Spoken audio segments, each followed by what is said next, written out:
আজকের এপিসোড সালাউদ্দিন সাহেবের নিয়া। উনি বিএনপির সবচেয়ে গুরুত্বপূর্ণ নেতা, মানে দ্বিতীয় প্রধান নেতা বলা যেতে পারে, অপেক্ষাকৃত তরুণ নেতা। সারা দেশের মানুষের আগ্রহ আছে কলে সালাউদ্দিন সাহেবের বিষয়ে। আমার আছে, হ্যাঁ, আমার ওনার খুব পছন্দই হয়। কেন হয় বলি। প্রথমত, উনি দারুণ সুদর্শন একজন মানুষ। বাংলাদেশের পলিটিশিয়ানদের মধ্যে এমন সুদর্শন আর কেউ আছে কিনা আমার জানা নাই।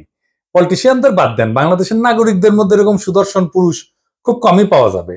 ওনার বয়স মনে হয় 62-63 এরকম হবে, কিন্তু দারুণ রিজু একহারা ফিগার, দারুণ ফ্যাশন সচেতন। পাঞ্জাবির উপরে যে কোটিটা পরেন না, সেটা খুব এক্সক্লুসিভ করে মনে হয় উনি ডিজাইন করেছেন, আর কোথাও দেখবেন না। নিজে ডিজাইন করেছেন, আমি শিওর ভবিষ্যতে সালাউদ্দিন কোটি হিসেবে এটা পরিচিতি পাইতে পারে। এগুলো তো গেল প্রশংসার দিক। উনি রূপালী পর্দার সেলিব্রিটি হইলে এই কথাগুলো এনাফ ছিল, কিন্তু উনি রাজনীতিবিদ, বাংলাদেশের প্রধান দলের বলা যায় দ্বিতীয় প্রধান রাজনৈতিক ব্যক্তি। তাই উনার যে কোনো আচরণ, যে কোনো ইতিহাস আমরা একদম মাইক্রোস্কোপের নিচে ফেলা দেখব। আমরা উনার সাম্প্রতিক ঔদ্ধত্য নিয়ে শুরু করতে পারি। দেখেন, একটু লক্ষ্য করেন, সিনিয়রদের প্রতি ওনার ন্যূনতম একটা সম্মান বোধ নাই। এখনই যেন দলের মহা কিছু হয়ে গেছে, মঈন খানকে বক্তব্য দিতে থামাই দিল। পদত্যাগের ব্যাপারে আমরা লিখিত বক্তব্যে জানিয়েছি, আগেও জানিয়েছি। নিরাপত্তা উপদেষ্টা এবং আর দুইজন ছাত্র উপদেষ্টা যাদের কারণ আগেও জানিয়েছি। নিরাপত্তা উপদেষ্টা এবং আর দুইজন ছাত্র উপদেষ্টা যাদের কারণ আগেও জানিয়েছি। নিরাপত্তা উপদেষ্টা এবং আর দুইজন ছাত্র উপদেষ্টা যাদের কারণ। তারপরে মঈন খান বক্তব্য দিচ্ছেন, এটা ওনার সহ্য হইল না, উনি চলে গেছেন। দেখেছেন, দেখেন। যে তিনটি বিষয় নিয়ে আমরা কথা বলেছি আপনারা শুনেছেন, সংস্কার, বিচার এবং নির্বাচন। আমরা স্পষ্ট ভাষায় বলেছি যে উনার নিজের দলের সিনিয়রদের যিনি সম্মান দেন না, উনি দেশের সাধারণ মানুষকে সম্মান দিবেন কিভাবে? আবার ওনার বক্তব্যের টোন দেখেন, মনে হয় ধমকায় ধমকায় কথা বলতেছেন। নিরাপত্তা উপদেষ্টা এবং আর দুইজন ছাত্র উপদেষ্টা যাদের কারণে এই সরকারের নিরপেক্ষতা ক্ষুণ্ণ হচ্ছে, তাদেরকে বাদ দেওয়ার জন্য আমরা আজকেও লিখিত বক্তব্য আমরা দিয়েছি। সেই আশ্বাস ওনারা দেখবেন, আমরা আমাদের বক্তব্য দিয়েছি। আবার পাশাপাশি আমির খসরু মাহমুদের বক্তব্য দেখেন, নম্র বিনয়ী ভাবে বলতেছেন, তাই না? দেখেন, আমি একটু বলি, মূলত সংস্কার এবং বিচার, নির্বাচন, এই তিনটার উপর আলোচনা হয়েছে। তো সালাউদ্দিন সাহেবের টোন দেখেন, আবার দেখেন। নিরাপত্তা উপদেষ্টা এবং আর দুইজন ছাত্র উপদেষ্টা যাদের কারণে এই সরকারের নিরপেক্ষতা ক্ষুণ্ণ হচ্ছে, তাদেরকে বাদ দেওয়ার জন্য আমরা আজকেও লিখিত বক্তব্য আমরা দিয়েছি। মনে হয় ধমকাইতেছেন। উনার ধমকানের কেউ তো দে, হ্যাঁ তো দে না। হ্যাঁ, সে বলে সুপুরে সরাইলে সাংবিধানিক সংকট তৈরি হবে, আর প্রফেসর ইউনূস পদত্যাগ করলে জাতি নাকি বিকল্প বেছে নেবে। মানে সুপুর কোনো বিকল্প নাই। হাসিনার যেমন বিকল্প ছিল না, সুপুরে বিকল্প নাই।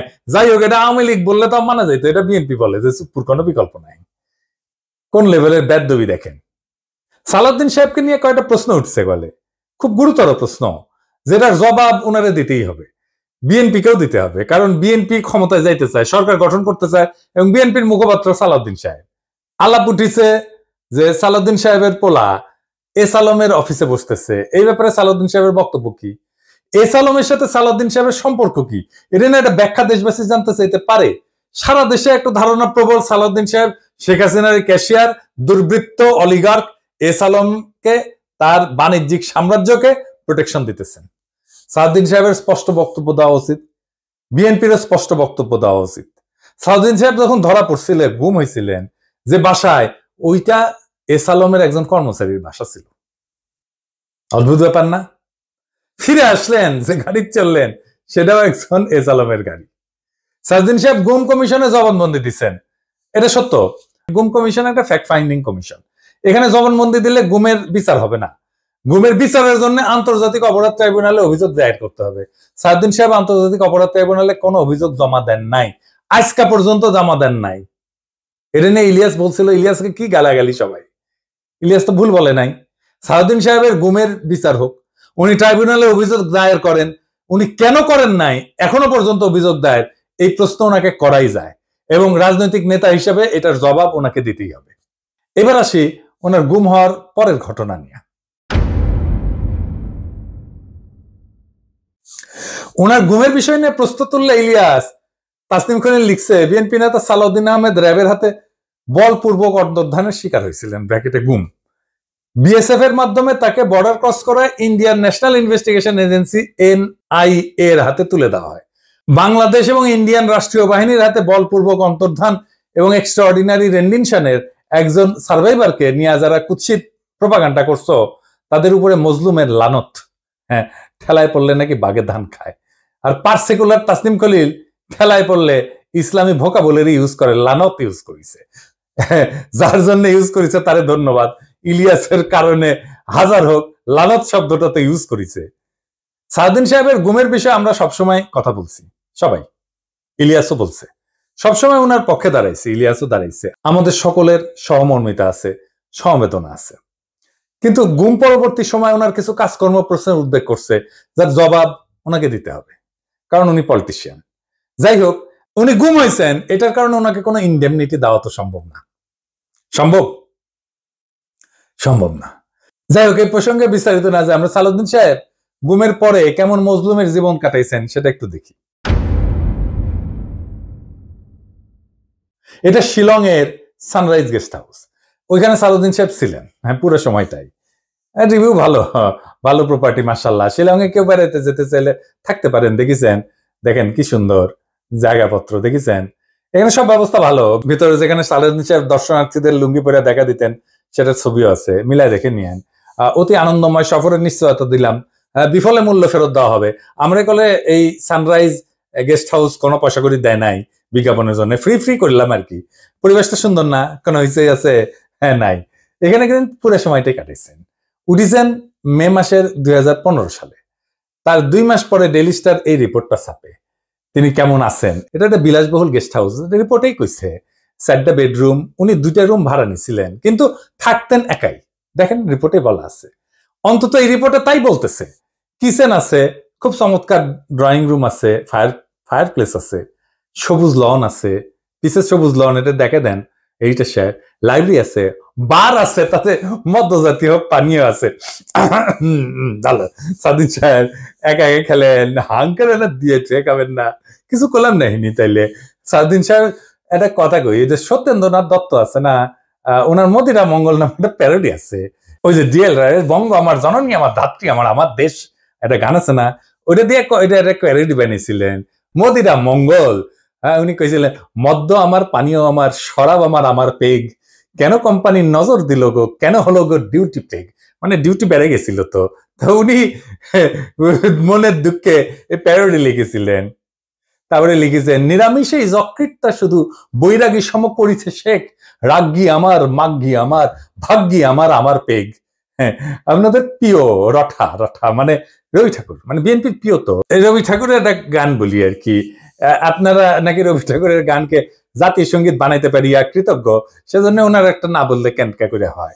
মানে চিরকুমার সভা এটা লেখা আছে, ওরা অক্ষয় বলে একজন চরিত্র আছে, ওই গাইতেছে, ওই গাইছে কি জানেন, অভয় দাও তো বলি আমার উইস্কি, মানে ইচ্ছা, অভয় দাও তো বলি আমার উইস্কি, 100 টাকা সোডার জলে বাকি 3 পোয়া হুইস্কি। হ্যাঁ, আমাকে না একবার খাওয়ায় না সালদিন সাহেব, 100 টাকা সোডার জলে বাকি 3 পোয়া হুইস্কি খাওয়ায়। এটা আমার উইশ থাকলো আপনার কাছে। পুরা বাংলাটা নিজে তো ভাড়া করেছিলেন, তো বাংলাদেশি টাকায় কত, 1.5 লাখ টাকা মাসে।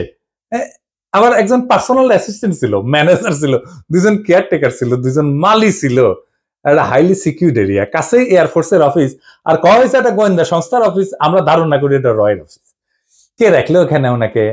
উনি অনুপ্রবেশের দায়ে গ্রেপ্তার হয়েছিলেন। উনারা তো চাকরি করতেন না ইন্ডিয়াতে, উনি ইন্ডিয়াতে রাজনৈতিক আশ্রয় পান নাই। ওনার এই সুপার ফ্যাবুলাস লাইফস্টাইলের টাকা কে দিছে? টাকা কে দিছে? উনি আয় করেন নাই, তাহলে টাকা কি বাংলাদেশ থেকে পাঠানো হয়েছে হুন্ডি করিয়া? হুন্ডি আপনি করতে পারেন, এটা অর্থ পাচার না? এইগুলো লেজিট এবং বৈধ প্রশ্ন। আপনারা বলতে হবে টাকাটা কে দিছিল, কেঙ্কা করে গেছিল। এইবার একটা চমক, বিশাল চমক, সিট বেল্ট বাইন্ধে নেন, যা দেখবেন তাতে অজ্ঞান হয়ে পড়ে যেতে পারেন সিট থেকে। কি সেই চমক? সাউদ্দিন সাহেবের সঙ্গে দেখা করতে গেছে কিছু লোক ওই শিলং এর বাংলোতে। তার মধ্যে ছবিতে ডাইন পাশে গালে হাত দিয়া বসে আছে ব্যক্তিটা কে? হ্যাঁ, ব্যক্তিটা গুরুত্বপূর্ণ, কারণ সালাউদ্দিন সাহেবের সাথে সকল মিটিং এ তার উপস্থিতি দেখা যায়। সে ঠিক ওই একই চেয়ারে বসে, এইটা সাহেব আপনি দুটা ছবি পাশাপাশি দেখান না। দেখেন দুই সময়ের ছবি কলে দেখা করতে এসছে, তারাও ভিন্ন কলে। হ্যাঁ, সাউদ্দিন সাহেব এক ছবিত লুঙ্গি পরে আছে আর এক ছবিত পায়জামা পরে আছে, দেখেছেন। কিন্তু ওই বান্দা ঠিকই একই আছে ওই চেয়ারে। কে সে জন, তার নাম কি জানেন? তার নাম বিপ্লব পার্থ। চট্টগ্রামে তাকে সবাই চেনে আওয়ামী লীগের একজন লেসপেন্সার, আওয়ামী লীগের একজন কর্মী এবং ভারতীয় এজেন্ট হিসেবে। আওয়ামী লীগের 15 বছর পুরোটা সময় দাপটের সাথে জীবনযাপন করে গেছেন। ছিলেন চট্টগ্রাম মহানগর আওয়ামী লীগের সাধারণ সম্পাদক আজম নাসির উদ্দিনের অন্যতম ডাইন হাত। আজম নাসিরের অনলাইনে একটা পোর্টাল ছিল, তার নাম ছিল জয় নিউজ। জয় নিউজের সাংবাদিক হিসেবে দীর্ঘদিন কাজ করেছিল এই বিপ্লব পার্থ, মাশাআল্লাহ। কিন্তু এইসব পরিচয়ের বাইরেও তার একটা বড় পরিচয় আছে। বিপ্লব পার্থর মূল পরিচয়, সে ইসকনের চট্টগ্রাম বিভাগের মিডিয়া সেলের সমন্বয়ক। হ্যাঁ, সমন্বয়ক। হ্যাঁ, এটা আবার গৌরবে ফেসবুকে ঘোষণা দিয়ে প্রচার করেছিল সে। চট্টগ্রামে চিন্ময় ইস্যুতে সবচেয়ে বেশি যে লোকটা সক্রিয় সেটা হইতেছে বিপ্লব পার্থ। দেখেছেন মিছিলে, দেখেছেন। আজম নাসিরকে দ্বিতীয়বার চট্টগ্রাম সিটি কর্পোরেশনের মেয়র নির্বাচনের জন্য মনোনয়ন পাওয়া দেওয়ার জন্য ওই নাকি অমিত শাহর কাছে নিয়ে গেছিল আজম নাসিরকে। আওয়ামী লীগ সরকারের আমলে বিপ্লব নাকি 60 বারের বেশি ইন্ডিয়া সফর করেছে। গর্ব করে কইতো, সব জায়গায় প্রচার করতো। আর এই সমস্ত সফরের নাকি বেশিরভাগই ছিল সরকারি সফর। তার পাসপোর্ট যাচাই করা হোক, তার প্রমাণ মিলবে। ইমিগ্রেশনে খোঁজ নেন, দেখেন কয়বার গেছিল। এটা পুলিশের কাজ, গোয়েন্দা সংস্থার কাজ। কেন একজন ব্যক্তি এতবার ভারত সফরে গেল সেটা নিশ্চয়ই কারণ আছে। অনুসন্ধান করে এই রহস্য উদ্ধার করা হোক। এতদিন আওয়ামী লীগ হইলেও, এত সাজলেও, আওয়ামী লীগ সাজলেও 5ই আগস্টের পর হঠাৎ কইরা রূপ বদল করে বিএনপি হয়ে গেছে। সব প্রোগ্রামে যায় বিএনপি। একসময় সাংবাদিকতা করলে এখন পুরোপুরি বেকার করে, ওখানে কাজ করে না। তো শোনা যায় আর কি যে ওক নাকি রয় ঢুকাইছে বিএনপির মধ্যে এবং বিএনপির সমস্ত তথ্য ভারতে পাচার করার জন্য। এমন একজন বিতর্কিত সেন্সিটিভ লোক ফ্যাসিবাদী সরকারের সময় কয়েকবার দেখা করছে সালাউদ্দিন সাহেবের সাথে। কি কারণে? সালাউদ্দিন সাহেবকে তো কইতে হবে কেন সে সব মিটিং এ থাকে। 5ই আগস্টের পর বিপ্লব পার্থ শেল্টার হইতেছে, গডফাদার হইতেছে বিএনপির আরেক স্থায়ী কমিটির সদস্য আমির খসরু মাহমুদ চৌধুরী। দেখেন ওর সাথে, দেখেন খালি ঘুরে বেড়ায়। স্বীকৃত, এটা প্রকাশ্য এবং স্বীকৃত। অথচ গত 15 বছরে ছাত্র দল এবং যুব দল করা হিন্দু সম্প্রদায়ের প্রচুর লোক আছে চট্টগ্রামে, তারা কাছে ফিরতে পারে না আমির খসরু মাহমুদের। তাদেরকে বাদ দিয়া লীগের দালাল ভারতীয় এজেন্ট বিপ্লবকে জন্মাষ্টমীর নাম দিয়া চট্টগ্রামের রাজনীতিতে থিতু করার চেষ্টায় মরিয়া খসরু এবং সালাউদ্দিন চক্র। ছবিতে দেখেন বিপ্লব পার্থ মোদির সাথে ছবি, দেখেছেন? মোদির সাথেও ছবি, সালাউদ্দিনের সাথেও ছবি, ইসকনের চিন্ময়ের সাথে ছবি, ইন্ডিয়ান হাই কমিশনের সাথে চট্টগ্রামের বিভিন্ন ইভেন্টের ছবি। এবার বুঝেছেন তো আমির খসরু কেন অমিত শাহের সামনে জুলকাপ্পর নাম করতে যায়? কানেকশন বুঝেন? আমির খসরু, সালাউদ্দিন, ইসকন সব বরাবর। আর একটা ইস্যু আছে, সেটা হইতেছে মরাল ইস্যু।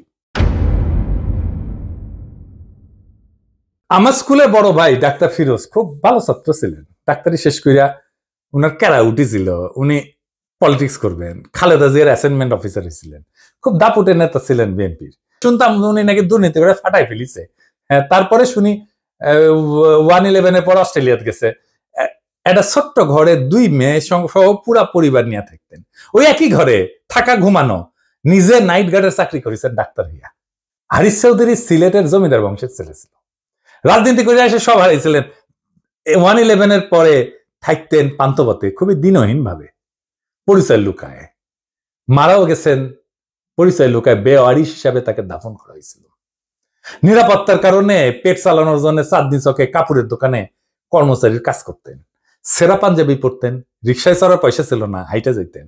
মির্জা ফখরুল নিজেই বলছেন এই আওয়ামী লীগের আমলে বিএনপির নেতা কর্মীরা বাড়ি ছাড়া হয়ে ঢাকায় এসে রিক্সা চালায়, উনি কান্দিছিলেন, ফ্যাস ফ্যাস করে কান্দিছিলেন। আর আপনি সালাউদ্দিন সাহেব রাজার হালে থাকেন, শিলংয়ে লজ্জা লাগে না? সালাউদ্দিন সাহেব, আপনার ভারতে থাকার টাইমে সকল খরচা কিভাবে করেছেন জাতিকে জানাইবেন। ইসকনের সাথে আপনার কি সম্পর্ক সেটাও জানাবেন। জাতির এটা জানার অধিকার আছে। 1975-এ সোহরাওয়ার্দীর বডিগার্ড জয় বাংলা হয়ে যাওয়ার পরে বেশ কিছু বছর কাটাল রানী ইন্ডিয়া ছিল। সেখান থেকে বাংলাদেশে ফিরে আমাদের উপরে স্টিম লোডার চালাইছে ফ্যাসিবাদের ছাদ দিয়ে, আবার ভারতে পালায় গেছে। অনেকে বলে হাসিনা পালায় যাওয়ার পরে সালাউদ্দিন নামের এই বিএনপির নেতাকে ভারত বাংলাদেশে পুশব্যাক করে দিছে। এতদিন আসতে পারেননি উনি, তারপরে 1 সপ্তাহ যায়নি হাসিনা পড়ছে উনারে পেটে দিল, আগে পাঠাচ্ছিল না। কাকতালীয় ভাবে জীবনের বড় একটা সময় হাসিনার চেয়েও বেশি সময় ভারতেই ছিলেন। তো এই সালাউদ্দিন সাহেব ইদানিং হাসিনার মতো উদ্ধতভাবে কথাবার্তা বলা শুরু করেছেন। সামনে ওনাকেও সম্ভবত আমরা হাসিনার প্রতিবেশী হিসেবে ভারতে দেখতে পাবো। মাশাআল্লাহ। সালাউদ্দিন সাহেব, মানুষ আপনারা ইন্ডিয়ান মাল বলে, আপনি শুনেন না, কিন্তু ক্যামেরা ঠিকই শুনে। এই যে দেখেন, আপনারা কয় ইন্ডিয়ান মাল আসিছে।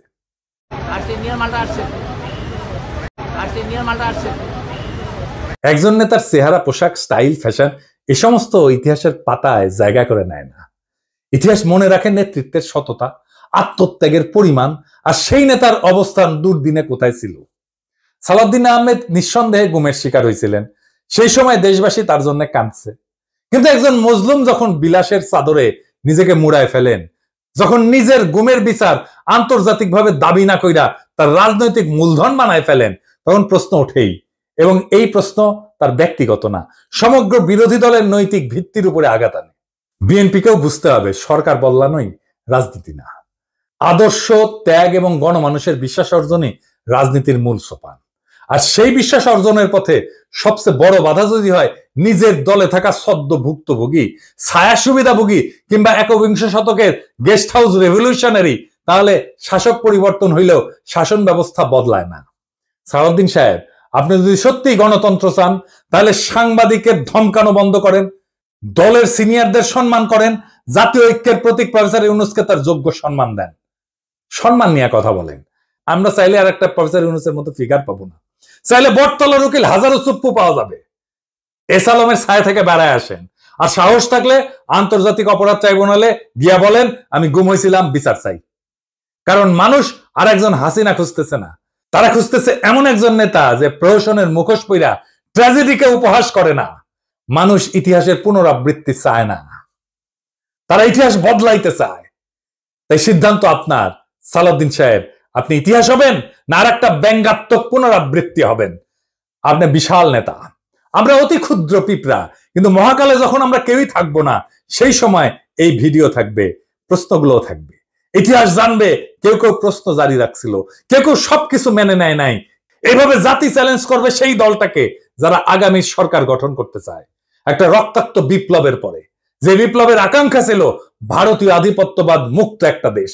সেই দেশে যদি আবারও কারো ছায়ায় আসে সেই পুরনো ভারতীয় শকুন, সেই দলকে, সেই ব্যক্তিকে রুখে দেওয়া প্রত্যেক দেশপ্রেমিক বাংলাদেশের কর্তব্য। ইনকিলাব জিন্দাবাদ।